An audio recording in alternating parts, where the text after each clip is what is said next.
Today we have Chris Linder, who is our Hobie Pro Staff Fishing Team member representing Economy Tackle, Dolphin Paddlesports, and he did a kayak fishing seminar today. So how do you think things went? Seminar went great. We had a good turnout. A lot of people showed up. They were interacting and engaging. They were asking a lot of good questions. We talked about fishing. We talked about safety aspects of kayaking, open water, stuff like that. Gave them a rundown of my kayak, kind of showed them how I set up for a tournament morning and what I'd utilize for a day of fishing. Showed us some lures, talked about safety of life jackets and signals and stuff like that, and it was a good day. Two of my favorite things on my 360 is obviously the 360 drive, being able to change directions on a dime when it comes through, spinning it around and going hard left, going hard right or backwards as soon as I need to is great. The power pole addition to the back of the kayak back here, stopping when I need to, holding a steady ground, not drifting down, dragging my anchor anywhere. That's a really good thing. If I had to name a third one, it'd be my Ingo cooler that I added here in the middle of my Hobie seat. It gives me a bit of an elevation of platform to sit on, helps see in the water, sight casting. I actually stand on it and use it as a holding platform paired with my 9-foot push pole rod here. And so those would be my three major highlights of my kayak. The two rods I brought with me, they actually have my two favorite lures on there. I love fishing the Shimano Stridex, and I'm a big fan of St. Croix rods. I've got my 6 cents wake bait on here. That's a good searcher bait when you're trying to target the redfish and the skinnies. You don't want to touch the bottom, but you don't want to be on the surface. It's a good one. And then I use my paddle tail Z-Man paired with the Texas iRig, 3/16 weight on there. That's kind of my pitch and catch, doing my sight casting for my redfish. One of the big secrets that I've found is trying to target fish. You want to try to match the watercolor. I call it ghost fishing. If you have a tannic color water, you want to use something more of a brown or like a tan color. Crystal clear waters, you want to use something that's a little more translucent, kind of see-through, and it triggers a reaction bite.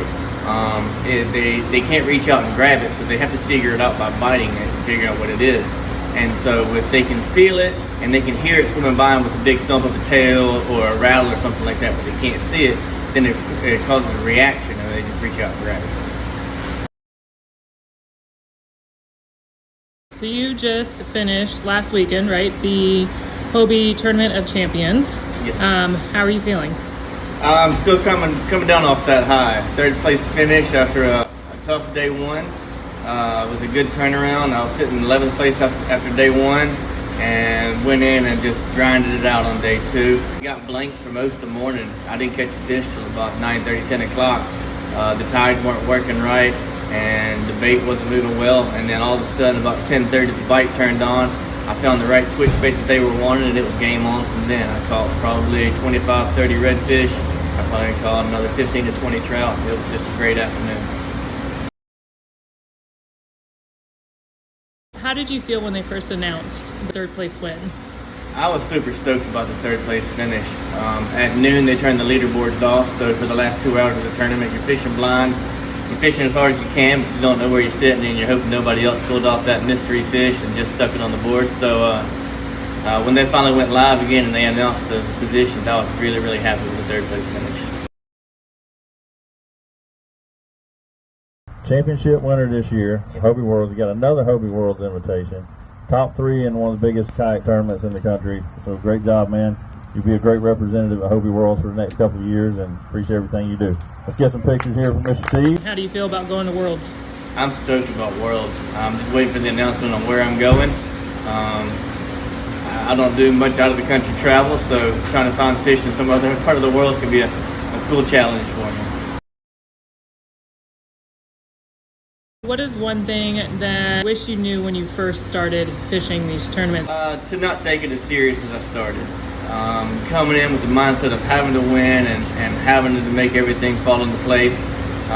It turns out that if you just go out and have fun fishing, make it a good day of fishing, that's still a win too. You get too caught up in trying to do everything just right and producing fish that you forget that it is just fishing.